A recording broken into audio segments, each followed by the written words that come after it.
దేవునికి వాక్యములను చదువుకుందాం. ప్రియ దేవుని బిడ్డలారా, దైవగ్రంథము నుండి 65వ కీర్తన 11 వచనాన్ని మనం చదువుకున్నాం. సంవత్సరమును నీ దయా కిరీటము ధరింపు చేసి ఉన్నావు, నీ జాడలు సారము వెదజల్లుతున్నవి. చిన్న ప్రార్థన చేసుకుంటా. జీవమిగిలిన ప్రియ పరలోకపు తండ్రి, మీకు వందనాలు. ఘనమైన నామమును బట్టి ప్రభువా, తిరిగి మరలా నీ వాక్య సందేశాన్ని మా ప్రియ బిడ్డలు, సహవాస సంఘ బిడ్డలు వినే ఆ కృపను అనుగ్రహించిన నీకే వందనాలు చెల్లించుకుంటున్నాం నాయన. ఈ సందేశం వినిస్తున్న ప్రియ బిడ్డలందరూ కూడా దీవించబడాలి, ఆశీర్వదించబడాలి. ఆ విధమైనటువంటి కృప నీ పేరట ఉంచండి. యేసుక్రీస్తును ప్రార్థించి వేడుకొనుచున్నాము తండ్రి, ఆమేన్. హల్లెలూయా. ప్రియ దేవుని బిడ్డలారా, దేవుని చేతులను బట్టి దేవుడు సంవత్సర చివరి రోజు వరకు కూడా మనల్ని ఆయన కాపుదలలో భద్రపరిచి క్షేమం చేకూర్చి రేపటి దినమున ఒక నూతన సంవత్సరంలో మనం ప్రవేశించే అవకాశం కలిగిస్తున్న దేవునికి మనం ఒకసారి స్తోత్రం చెల్లిద్దాం. Praise the lord. హల్లెలూయా. ఇక్కడ మనం చదువుకున్న వాక్య భాగములో సంవత్సరమును నీ దయా కిరీటమును ధరింపజేసి ఉన్నావు, నీ జాడలు సారము వెదజల్లుచున్నవి. సంవత్సరం జరుగుతున్నప్పుడు నీ కార్యము నూతనపరచము అని చెప్పి మరొక చోట దేవుని వాక్యం తెలియజేయబడుతుంది.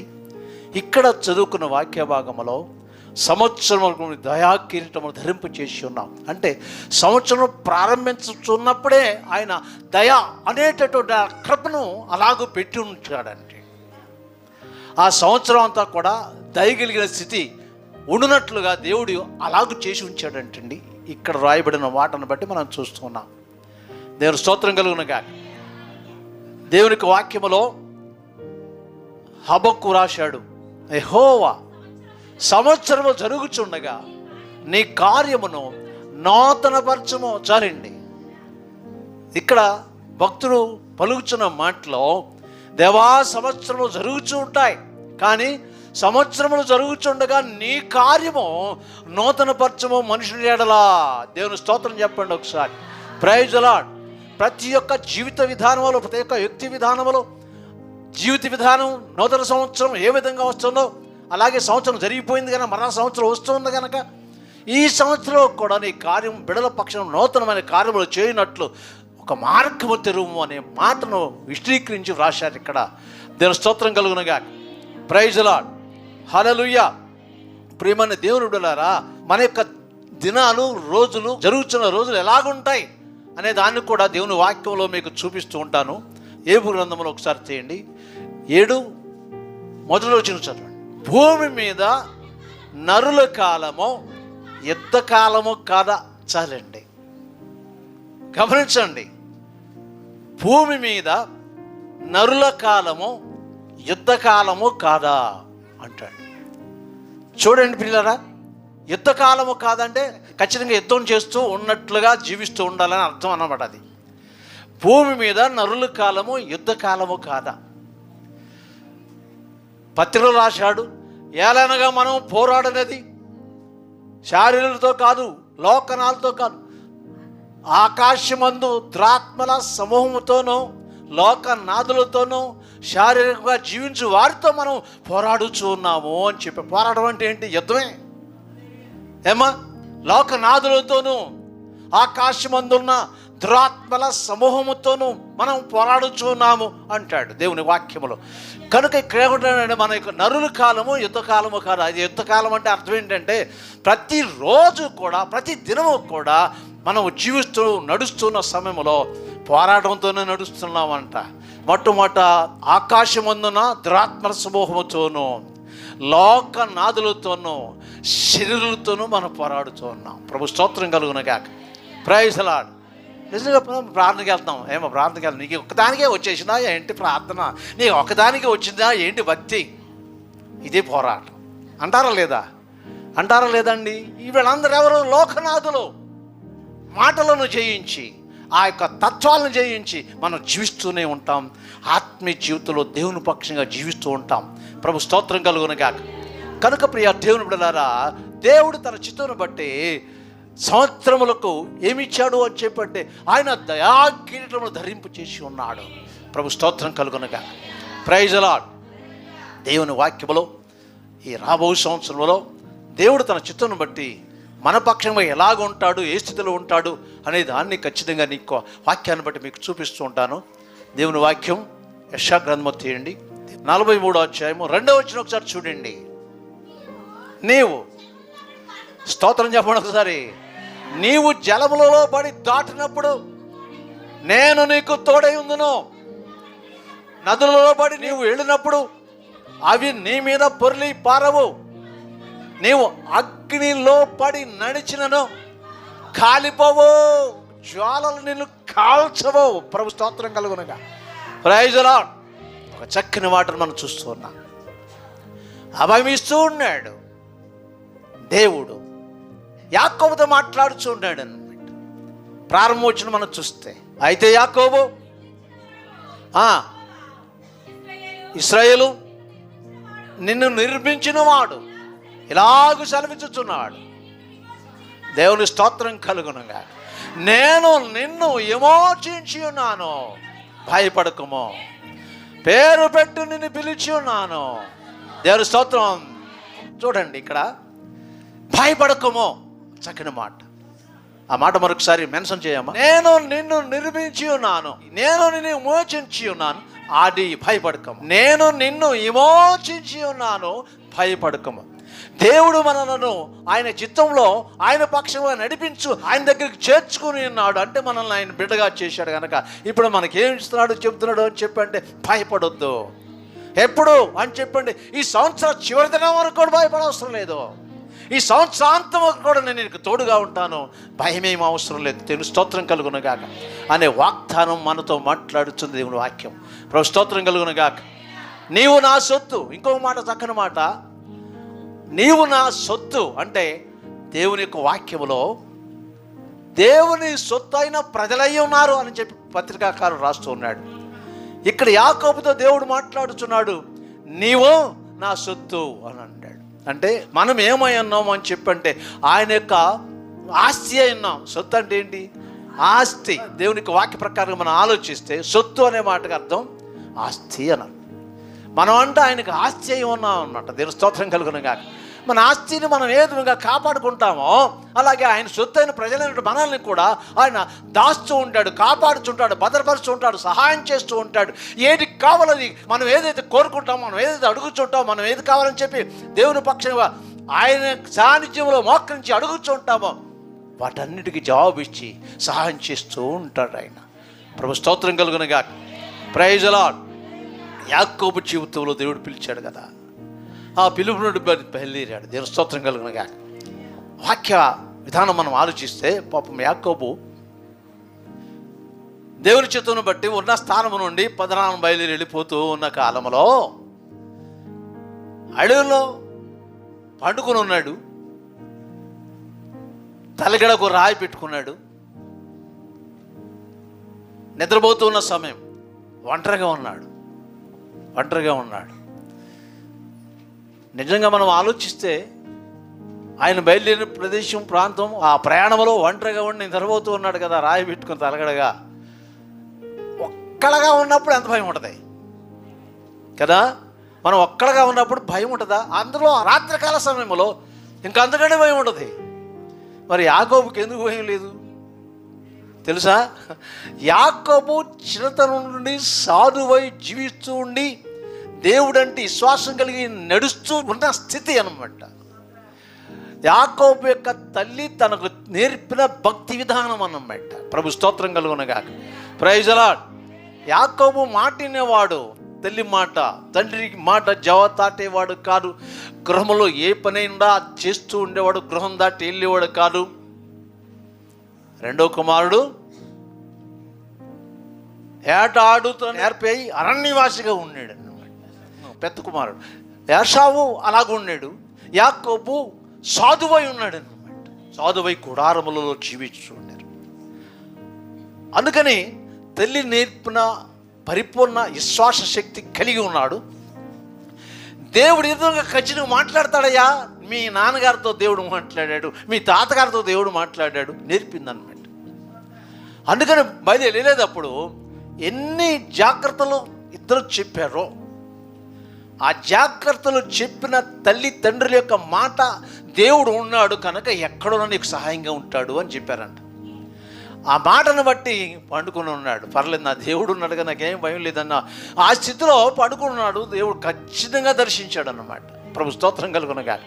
ఆ దర్శనంలో ఆయన చూసే ప్రత్యేకత ఏంటంటే, ఆకాశంలో ఖచ్చితంగా తెరవబడిందంట. అక్కడ ఒక సింహాసనం ఉందంట. ఆ తెరవబడిన యొక్క స్థితిలో ఆకాశం నుంచి కింద కొన్న వరకు నిచ్చెన ఉందంట. ఆ నిచ్చెన మీద దేవదూతలు ఎక్కుతూ దిగుతూ ఉండటం చూశారంట. ఎవరు? యాకోబు. పిల్ల దేవుని బిడ్డలారా, ఎంత కృప చూడండి. ఎందుకని అని చెప్పండి, తల్లిదండ్రులు చెప్పిన మాట ప్రకారంగా ధైర్యస్థితిని కలిగి దేవుని యొక్క కృపను ఆయన పొందే అవకాశం కలిగిందన్నమాట. నా దేవుడు ఉన్నాడు, నా దేవుడు ఉన్నాడు, మా తండ్రి దేవుడు ఉన్నాడు, మా తాత దేవుడు ఉన్నాడు, నాకేం బాధ లేదు, దేవుని స్తోత్రం కలుగును గాక. అందుకనే అబ్రహాము, ఇస్సాకు, యాకోబుల దేవా అని మనం ప్రార్థన చేస్తూ ఉంటాం అన్నమాట. మొట్టమొదట అబ్రహామును పిలిచాడు, తర్వాత ఇస్సాకును నడిపించాడు, ఆ తర్వాత యాకోబుతో మాట్లాడాడు. దేవుని స్తోత్రం కలుగును గాక. విషయం అది. మొట్టమొదటి అబ్రహామును పిలిచాడు, రెండవది ఇస్సాకును నడిపించాడు, దేవుని స్తోత్రం కలుగునుగా. మూడవది యాకోబుకి దర్శించి మాట్లాడి ఆయనతో కూడా వాగ్దానం చేశాడు, స్తోత్రం కలుగునుగా. ఆ వాగ్దానం చేయటానికే, దేవుడు మాట్లాడటానికే ఏం చేశాడో తెలుసు, ఒక దర్శనం ఇచ్చాడనమాట. దేవుని స్తోత్రం కలుగునుగా.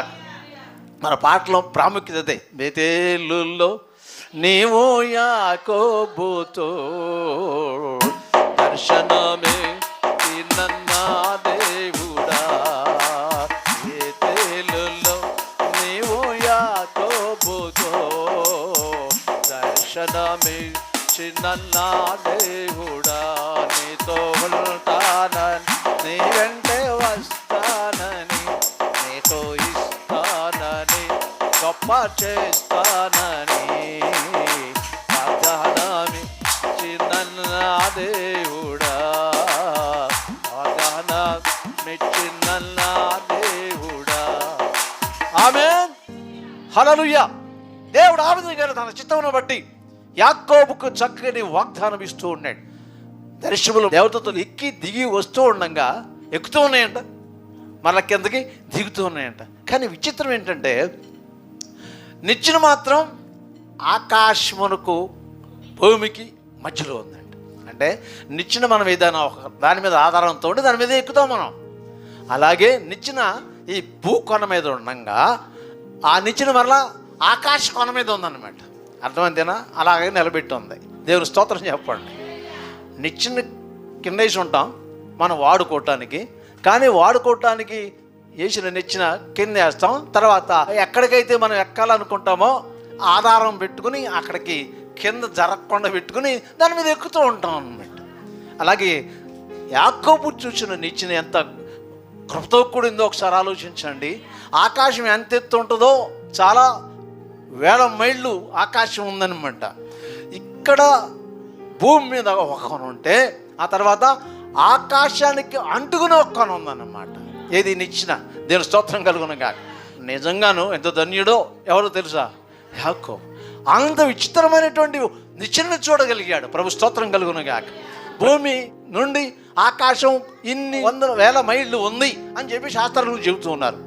అంటే యాకోబు చూసిన నిచ్చెన అన్ని వేల మైళ్ళు ఉందన్నమాట. అర్థం అది. ప్రభు స్తోత్రం కలుగునుగా. అక్కడ నుండి మళ్ళా దేవదూతలు ఏం చేస్తున్నాయంట, అక్కడ నుంచి దిగి వస్తున్నాయంట, మరలా దిగి వెళుతున్నాయంట. ఇంతసేపు చూశాడో తెలియదు, కానీ స్వరం మాత్రం కొంత సమయం తర్వాత వచ్చిందన్నమాట. స్తోత్రం చెప్పండి ఒకసారి. Praise the Lord. ఈ యొక్క దర్శనం చూస్తున్నప్పుడు ఆయనకి ఎంత ఆనందం ఉంటుందో. వాస్తవంగా దేవుని బిడ్డలు దర్శనాలు వస్తూ ఉంటాయి, వస్తాయి కదా. ఆ వచ్చేటప్పుడు దైవికమైన దర్శనం మనకు వచ్చినప్పుడు దేవుని స్తోత్రం కలుగునుగాక. హృదయం, మనసు ఎంత ఆనందపడుతూ ఉంటుందో. ప్రభు స్తోత్రం కలుగునుగాక. మనసు తేలియాడుతూ ఉంటుంది అన్నమాట. అలాగే యాకోబు యొక్క మనసు ఆ సమయంలో ఎంత తేలియాడు ఉంటుందో. దేవుని స్తోత్రం కలుగునుగాక. Praise the Lord. దేవుడు అంటనే అక్కడి నుంచి ఒక స్వరం వినిపిస్తున్నాడు. యాకోబు అని పిలిచాడు. దేవుని స్తోత్రం కలుగునుగాక. యాకోబు అని పిలిచాడు. దేవుని స్తోత్రం కలుగునుగాక. నీ తండ్రి అయిన అబ్రహాము, ఇస్సాకు దేవుడు నేనే.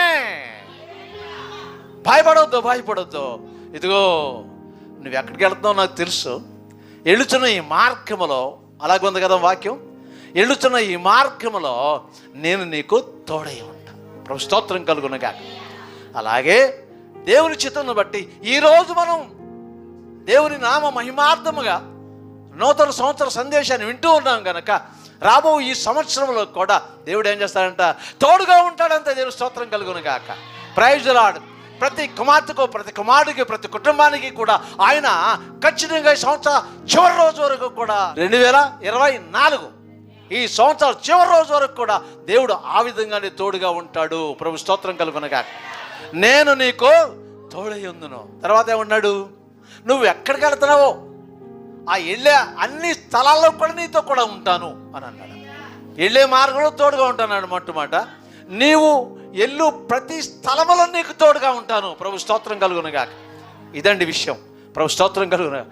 దేవుని బిడ్డలు కూడా ఎక్కడికి వెళ్ళినా, ఏ గృహంలో అడుగు పెట్టినా ఏం జరుగుతుంది తెలుసా, అక్కడ దేవుడు తోడుగా ఉంటాడు కనుక ఆ గృహం దీవించబడది, కుటుంబం దీవించబడది, ఆ యొక్క గృహాలు బిడ్డలు దీవించబడుతూ ఉంటారు. ఎందుకు అని చెప్పంటే దేవుని బిడ్డలు ఏ స్థలంలో అడుగు పెడితే అక్కడ, ఇక్కడ కూడా యాకోబు నువ్వు ఎక్కడికి వెళ్ళి అడుగు పెడతావు అక్కడ నీతో కూడా ఉంటాను అంటాడు. ప్రభు స్తోత్రం కలుగునుగాక. క్రీస్తు యేసునందు ప్రియ దేవుని బిడ్డలారా, దేవుని బిడ్డగా జీవిస్తున్న నువ్వు కూడా ఎక్కడికి వెళ్ళి ఏ పని చేస్తాను ప్రారంభిస్తావో ఈ సంవత్సరంలో ఆ పని కూడా అలాగే దీవించబడది, అభివృద్ధి పదములో నడిపించబడద్దు అన్నమాట. దేవుని స్తోత్రం కలుగునుగాక. Praise the lord. హల్లెలూయా. దేవుడు ఒక మాట, చక్కని మాట చెప్తున్నాడు ద్వితీయోపదేశ కాండములో, చదవవసరం లేదు. నేను నిన్ను తలగా చేస్తాను కానీ తోకగా చేయను. బా, ఎంత చక్కని మాట. ఎలా చేస్తాడంట, నేను నిన్ను తలగా చేస్తాను కానీ తోకగా చేయను. ప్రభు స్తోత్రం. హల్లెలూయా. Praise the lord. చేపలను చూడండి, చాలా చక్కగా ఉంటాయి. ఇంతందులో తలలు వేసుకొని చేపల కూర వండుకుంటారు కదా. ఏం కావాలంటారు, పోట్లాడుకుంటారు. ఏం కావాలి పోట్లాడుకుంటారు. ఏమైనా సరే తలముక్క నాకు రావాల్సి ఉన్నాయా అంటారు. వాస్తవమేనా? ఏమ్మా, దేవుడు ఏమన్నా నిన్ను తలగా చేస్తాను కానీ తోకగా చేయను. ప్రభు స్తోత్రం కలుగునుగా. తోక మొక్కేసావా నాకు అంటారా లేదా? ఏమా, తినేటప్పుడు ఒకవేళ తోక మొక్క ఎవరికైనా వచ్చిందనుకో ఆ బిడ్డ తిడుతుంది, తోక మొక్కేసావా నాకు అని చెప్పంటే తోక మొక్కను ఆ తినే బిడ్డ ఏమంటుంది, పనికి మన తోక మొక్క అంటుంది. దేవుడు కూడా ఏమన్నాడు తెలుసా, తోకగా చేయను అంటున్నాడు. ఎవరు నేను చెప్పంటే మనల్నే, ప్రతి కుమార్తె కుమారుని కూడా తలగా చేస్తాను కానీ తోకగా మాత్రం చేయను అంటాడు. ప్రభు స్తోత్రం కలుగునుగాక. హల్లెలూయా. కింద మాటలు ఏమంటాడంటే, నిన్ను అప్పిచ్చువానిగా చేస్తాను కానీ అప్పు తీసుకుని వానిగా చేయను. ఎంత గొప్ప మాట. అప్పు ఇచ్చువానిగా చేస్తాను కానీ అప్పు తీసుకుని వానిగా చేయను. తలగా చేస్తాను కానీ తోకగా చేయను. ఇది దేవుని ఆశీర్వాదాలు. దేవుడు ఇక రాబు ఈ సంవత్సరంలో ప్రియ దేవుని బిడ్డలారా, దేవుడు ఆ విధంగానే నిన్ను, నీ గృహాన్ని, నిన్ను, నీ బిడ్డలను, నిన్ను ఇక కుటుంబంలో ప్రతి కుమార్తె కుమారుని ఆ విధంగా దీవిస్తాడు. తలగానే చేస్తాడు కానీ తోకగా మాత్రం చేయడు. ప్రభు స్తోత్రం కలుగునుగాక. మన గృహంలో, కుటుంబంలో నడిపించుచున్న బిడ్డలు ఉన్నారు చూడండి, బిడ్డలు కూడా తలగా చేస్తాడంతే. నేను చెప్తున్నాను, బిడ్డలు చదువుతున్నారు కదా, ఆ కుమార్తె కుమారులు, ఆ చదివి బిడ్డలను కూడా ఏం చేస్తాడో తెలుసా, తలగా చేస్తాడంతే. ప్రభు స్తోత్రం కలుగునుగాక. తోకగా చేయడు. ప్రభు స్తోత్రం. నేను ఒక కుమార్తెను ప్రభు ఒక ప్రత్యేకమైనటువంటి ఆటలో పోటీలు నెక్కింది. పేపర్ చూశాను, ఎంత ఆనందపడిపోయానో. బిడ్డ తల్లిదండ్రులు ఎంత ఆనందపడుతూ పక్కన ఉన్నారో. దేవుని స్తోత్రం కలుగునుగాక. కారణం ఏంటంటే రాష్ట్రంలోనే ప్రత్యేకంగా ఆమె సాధించిన కార్యం అది. ఆ కుటుంబ బిడ్డలు తల్లిదండ్రులకి ఆ బిడ్డను ఏం చేశాడరా, తలగా చేశాడంతే. దేవుని స్తోత్రం కలుగునుగాక.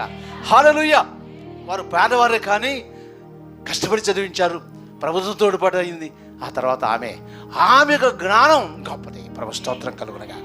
మీ బిడ్డలు చదువుతున్నారు కదా, మీ బిడ్డలను కూడా దేవుడు అలాగే చేస్తాడు, చేయడు గాక అంతే. ప్రతి కుమార్తె కుమారుని కుటుంబంలో చదువుతున్న బిడ్డలకు కూడా మంచి జ్ఞానం దేవుడు దయచేయను గాక. హల్లెలూయా. ఏ యొక్క చదువులో చదువుతున్నారో ఆ చదువులో సమృద్ధిని, అలాగే మంచి జ్ఞానమును ఇచ్చి మంచి విజయాన్ని, ర్యాంకులు తీసుకొస్తారు. ఆ విధంగానే ఉండాలని చెప్పి దేవుడు మీ ఎడల ఆకాంక్ష కలిగి ఉన్నారు. మీ బిడ్డల కోసం, మీ కుటుంబం కోసం మీరు ప్రార్థన చేసుకోండి. తలగా చేస్తానన్నావు కదా నాయన, తోక చేయనన్నావు కదా, అలాగే అప్పు ఇచ్చేవారుగా చేస్తానన్నావు, కానీ అప్పు తీసుకునేవారుగా చేయనన్నావు కదా నాయన. ఒకసారి నా కుటుంబాన్ని జ్ఞాపకం చేసుకుని, ఇదిగో నా బిడ్డలు చదువుతున్నారు నాయన, వారికి మంచి జ్ఞానం దయచేయి నాయన అని చెప్పి తప్పకుండా మీరు ప్రార్థన చేసుకోవాలి. ప్రభు స్తోత్రం కలుగు. మన సహవాస సంఘ బిడ్డల, కుటుంబ బిడ్డల, వారి బిడ్డల్లో కుటుంబాలు చదువుతున్న బిడ్డలందరికీ ఒక చక్కని అలవాటు మీరు నేర్పాడు. ఏంటో తెలుసా?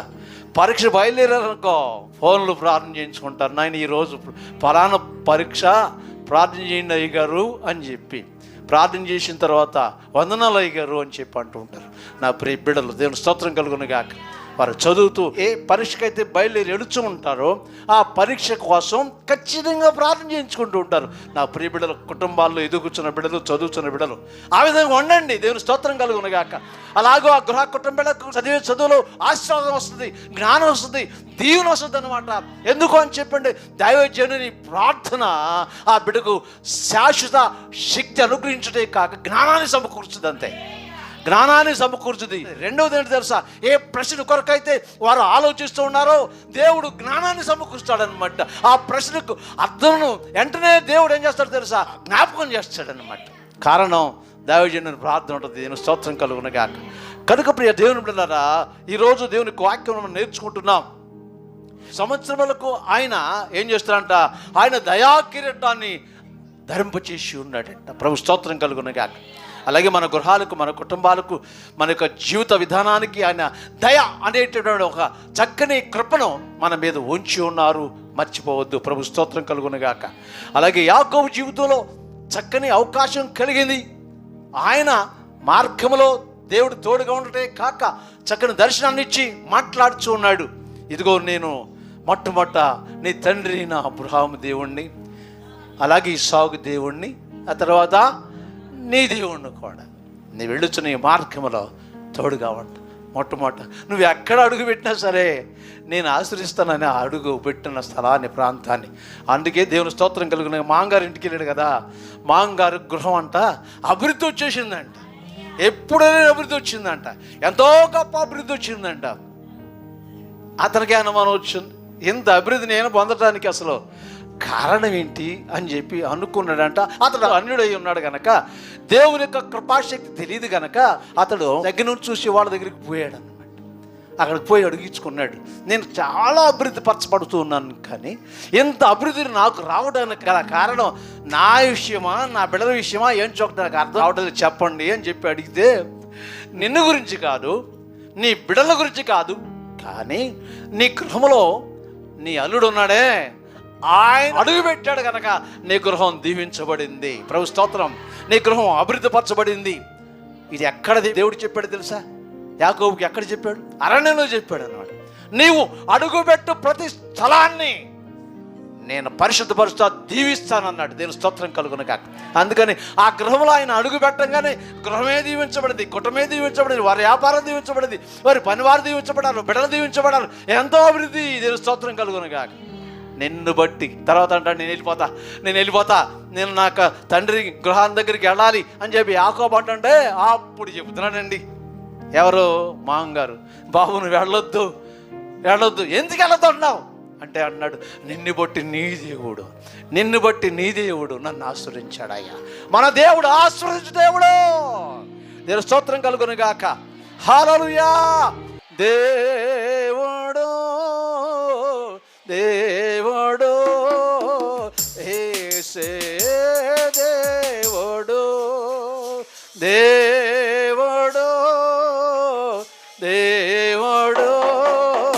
యేసే దేవుడు.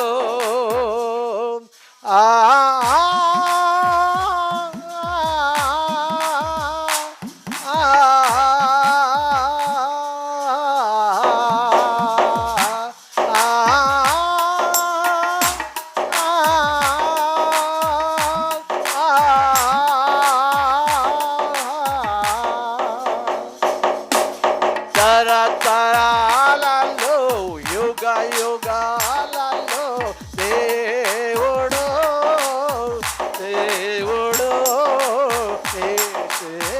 దేవుడు.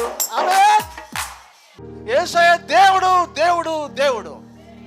అందుకని నిన్ను బట్టి నీ దేవుడు నన్ను ఆశ్రయించనని శక్కును వలన తెలుసుకున్నాను. నన్ను ఎందుకు వెళ్ళొద్దంటావు, నా ఇంటి మీద మక్కు వచ్చింది, తండ్రి ఇంటి దగ్గరికి పోవాలని చెప్పి నేను అనుకుంటున్నాను అని చెప్పి అంటూ ఉంటే, ఎందుకు వెళ్ళొద్దు ఉండయ్యా అని చెప్పి గోజాడుతున్న కారణం ఏంటో నాకు చెప్పన్నాడు. అంతే. ప్రభు స్తోత్రం కలుగును గాక. ఏమో ఖచ్చితంగా అంటాం కదా, ఎందుకు వెళ్ళొద్దు అంటావు, నాకు కారణం చెప్పు అన్నాడు. అప్పుడు చెప్తున్నాడు ఎవరు వాళ్ళ మామగారు ఏమని చెప్తున్నాడు, నిన్ను బట్టి నీ దేవుడు నన్ను ఆశ్రయించనని, నా గృహాన్ని దీవించనని నేను శకునము వలన తెలుసుకున్నాను.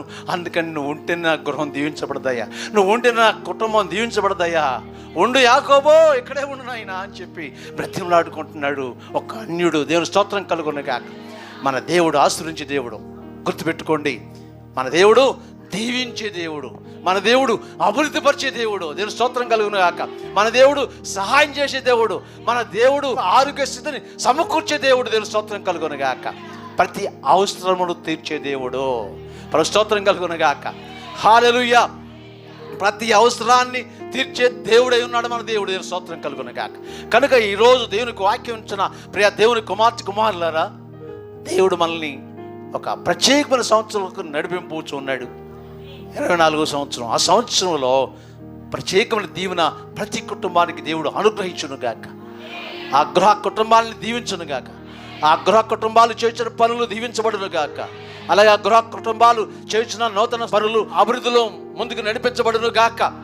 ఆ గృహంలో జీవిస్తూ ముందుకు సాగుతున్న బిడ్డలు, యవనస్తులు, చిన్న బిడ్డలు చదువుల్లో దేవుడు వారికి మంచి ర్యాంకు అనుగ్రహించును గాక. 10th క్లాస్ బిడ్డలు ఖచ్చితంగా వారు విజయం పొందును గాక. హల్లెలూయా. అలాగే డిగ్రీ చదువుతున్న బిడ్డలు వారి యొక్క చదువులు విజయం పొందును గాక.